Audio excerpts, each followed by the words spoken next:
Halo teman-teman, kembali lagi bersama channel Wah, waktunya bahas anime dan manga.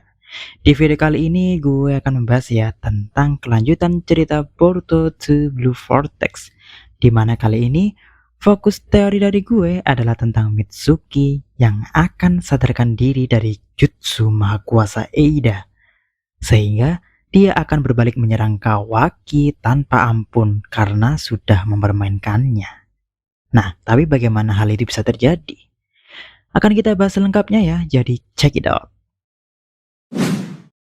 Oke, jadi mengenai Mitsuki di chapter pertama Boruto to Blue Vortex ini ya, seperti yang kita tahu, Mitsuki yang kini berada di sisi Kawaki sedang berbicara mengenai strategi yang akan dia lakukan, yakni selalu waspada 24 jam penuh. Karena Boruto, seorang Otsutsuki, bisa saja datang ke Konoha tanpa terdeteksi dengan menghilangkan tanda cakranya. Sehingga jika itu terjadi, Mitsuki berencana untuk langsung membasmi Boruto saat itu juga.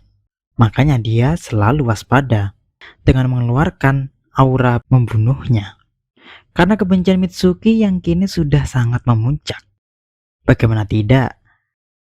Bagi Mitsuki dan seluruh orang di Konoha, Boruto adalah pembunuh Hokage ke-7. Dan karena Mitsuki yang di sana selalu menjaga Kawaki dengan ngikutin dia mulu seharian penuh, ternyata bikin Kawaki merasa terganggu. Karena tahu sendiri kan ya bagaimana sifat Kawaki, dia kan emang orangnya introvert, nggak terlalu suka berdekatan dengan orang lain terus-menerus. Apalagi Mitsuki ini terkadang deketinnya juga nggak wajar kan ya, seperti bagaimana Mitsuki dulu dengan Boruto. Sehingga saat itu Kawaki yang merasa terganggu atau bahkan lebih dari terganggu, merasa jijik, langsung melontarkan kata-kata yang sangat pedas dan sangat tidak bisa kita terima. Hei Mitsuki, berhenti ikutin gue. Lu udah kayak sick perf tau nggak? Nah, kata sick perf ini kalau diterjemahkan secara langsung artinya orang cabul yang aneh. Hehehe, jahat banget kan ya? Padahal Mitsuki juga cuma deket biasa. Nggak pegang tangan dia atau apapun hal-hal lain yang bikin Mitsuki layak mendapatkan nama tersebut. Hehehe. Sehingga setelah Kawaki pergi tadi, Mitsuki yang keheranan akhirnya berbicara dengan diri sendiri. Kawaki, kau adalah matahari yang menyinari rembulanku kan? Dengan penuh keraguan Mitsuki mengatakan hal itu. Karena apa? Selama ini anak Hokage yang ia kenal, yang selalu ia deketin terus-menerus, nyatanya nggak pernah sekalipun memarahi dan mengolok dirinya dengan sebutan sejahat itu. Ingat ya teman-teman, Boruto emang awalnya juga agak gimana gitu, Mitsuki ngikutin dia mulu.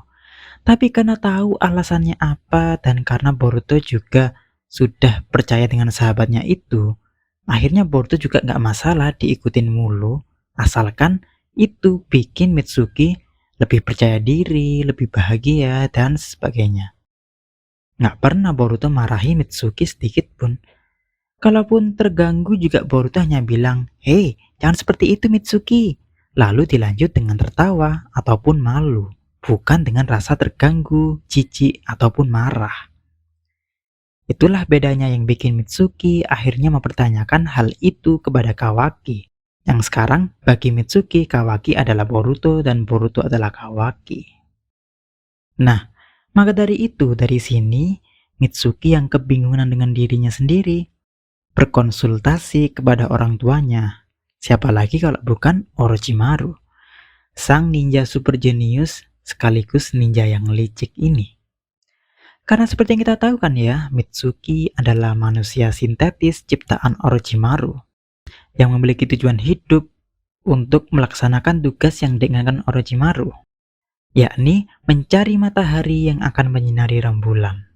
Maksudnya, mencari seseorang yang mampu mempengaruhi dan mengubah Mitsuki. Maka dari itu, Orochimaru menugaskan Mitsuki mencari anak Naruto di desa Konoha, yakni Boruto, sebagai mataharinya yang akan menuntunnya menjadi pribadi independen, yang mampu berjalan sesuai dengan hal yang paling benar. Nah, ketika Mitsuki kembali lagi ke markas Orochimaru dan sekarang menanyakan tentang keraguan yang ada dalam hatinya, maka bukan tidak mungkin akhirnya ia bakal sadar kalau ternyata dia salah. Bagaimana caranya? Ingat, dalam percobaan Orochimaru ini ada banyak sekali Mitsuki-Mitsuki lain yang sudah disiapkan, baik yang sudah pernah ada dan gagal, dan data Mitsuki lain apabila Mitsuki yang sekarang ini juga akan gagal. Sehingga ketika Orochimaru melihat data Mitsuki yang masih tersimpan di komputer atau dimanapun tempatnya, tentunya data tersebut masih murni, masih tidak terkena kekuatan omnipotence atau mahakuasa Eida yang mampu mengubah pandangan orang tentang Boruto dan Kawaki. Akhirnya, Orochimaru memasukkan data tersebut ke Mitsuki. Sadarlah Mitsuki seketika bahwa matahari yang selama ini ia cari bukanlah Kawaki, tapi Boruto, anak sesungguhnya dari Naruto. Tapi, apakah bisa seperti itu cara kerjanya? Bukankah kekuatan Eida mampu menghilangkan keraguan setiap orang seiring dengan berjalannya waktu? Seperti menurut omongan Sarada dan Sumire ini. Iya, tapi tetap aja ya, karena Mitsuki adalah manusia spesial yang memiliki data tersimpan di tempat lain, bukan tidak mungkin data tersebut akan menimpa data yang sekarang. Sehingga ingatan Mitsuki akan tertimpa ingatan Mitsuki yang asli yang masih disimpan Orochimaru. Makanya, bukan tidak mungkin Mitsuki akan jadi tersadar karena hal tersebut.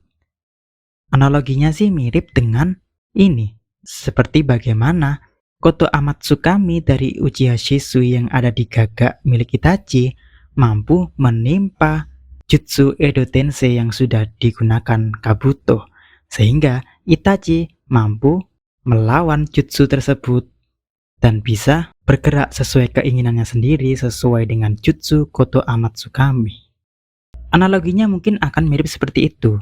Bukan sama persis ya, karena jelas beda ya antara kekuatan Shinjutsu dari Eida ini dengan Jutsu Edo Tensei, tapi mirip seperti itu bagaimana suatu data atau suatu jutsu akan menimpa jutsu lain.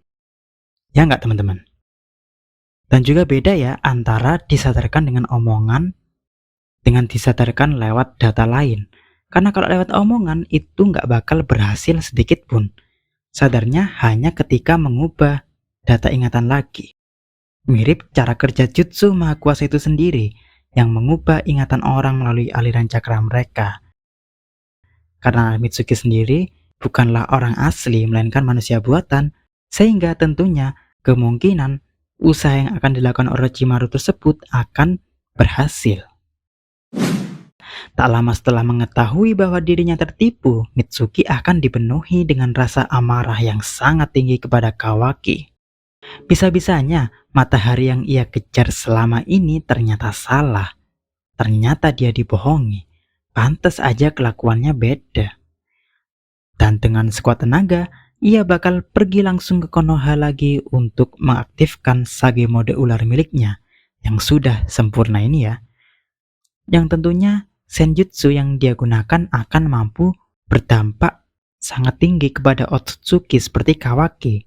Karena, ingat ya, karma hanya mampu menyerap ninjutsu. Sehingga untuk melawan orang seperti Kawaki, ya harus pakai taijutsu atau senjutsu dari Sage mode. Maka dari itu bakal dimulailah pertarungan super intens antara Mitsuki dengan Boruto yang kini bakal berdampingan lagi setelah sekian lama terpisah. Dan tak lupa di sana ada Sarada ya, sehingga tim 7 bakal kembali bereuni. Yang kali ini tujuannya adalah melawan Kawaki. Pertarungan keren ini tentunya bakal berlangsung cukup keras ya, karena Kawaki juga nggak bisa diremehin. Dengan kekuatan mata milik Ishiki ini, Daikokuten dan Sukuna Hikona adalah teknik tingkat tinggi yang mampu mengatasi berbagai macam kekuatan yang ada. Naruto dengan Kurama dan Sasuke dengan Susanoo aja kalah lawan Jigen. Tapi tak mengapa ya, karena reuni tim 7 ini bakal mampu memberikan perlawanan yang sengit. Apalagi Sarada dengan Mangekyou Sharingan barunya Boruto dengan jutsu baru hasil latihan dengan Sasuke, serta Sagemade ular Mitsuki ini, menurut gue bakal bisa menandingi kekuatan Kawaki. Asalkan Eida dan Daimon gak ikut menjaga Kawaki. Kalau mereka ikut, kelar deh. Hehehe. Ya nggak? Jadi itulah ya teman-teman kisah bagaimana Mitsuki bisa tersadarkan dari jutsu maha kuasa Eida dan berbalik menyerang Kawaki dengan kekuatan penuhnya. Kuncinya ada pada data Mitsuki asli yang tersimpan di markas Orochimaru yang akan menimpa data Mitsuki sang manusia buatan ini. Tinggal menunggu waktu aja sih, hal itu bakal kejadian. Ya nggak teman-teman? Bagaimana menurut kalian? Komen di bawah ya. Oke, cukup sampai di sini pembahasan videonya ya. Jangan lupa like dan subscribe, serta klik lonceng biar nggak ketinggalan video-video berikutnya. Karena di channel ini masih akan banyak membahas tentang Boruto maupun anime dan manga lainnya. Jadi, stay tune ya. Terima kasih. Salam WWBA.